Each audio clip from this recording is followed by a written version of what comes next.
The word jihad is mentioned in the Quran about 41 times. The words mercy, peace, and compassion are mentioned about 355 times. Yes, come in. Come on in, Riaz.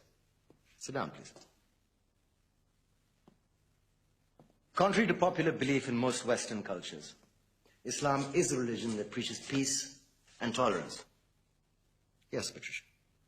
If Islam truly is a religion that preaches peace, then how come the world's most troubled spots, the West Bank, Afghanistan, Pakistan, Iraq, they're all plagued with Islamic terrorism? Well, that depends on your definition of terrorism. Some might argue that the U.S. invasions of countries like Iraq and Afghanistan are also acts of terrorism. No, those were acts of war to get rid of despotic regimes. Or a means of getting at a country's oil. Conspiracy theories. Well, May I? Yes, please. Go ahead, Riaz. Mr. Khan is right.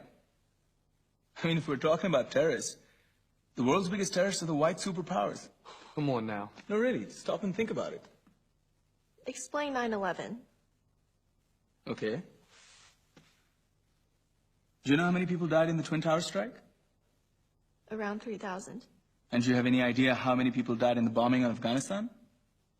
Take a wild guess. More than 15,000 people died. And that's just conservative figures. About 50,000 tons of explosives were dropped on innocent civilians. Men, women, children. Yeah, but that was because of the Taliban.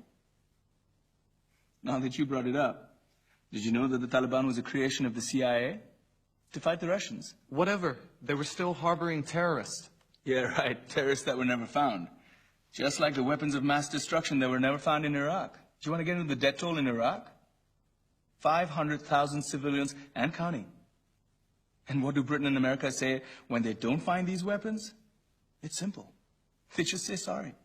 And still refuse to relinquish control of these countries. What are you trying to say? What I'm trying to say is that just because you're American, wear a fancy suit, and call yourself the president, doesn't make you any less of a terrorist. I'm saying that if you don't stop meddling in other people's countries, you will face a backlash. If Muslims like you feel that way, then why don't you get out of our country? We will. As soon as you promise to leave ours.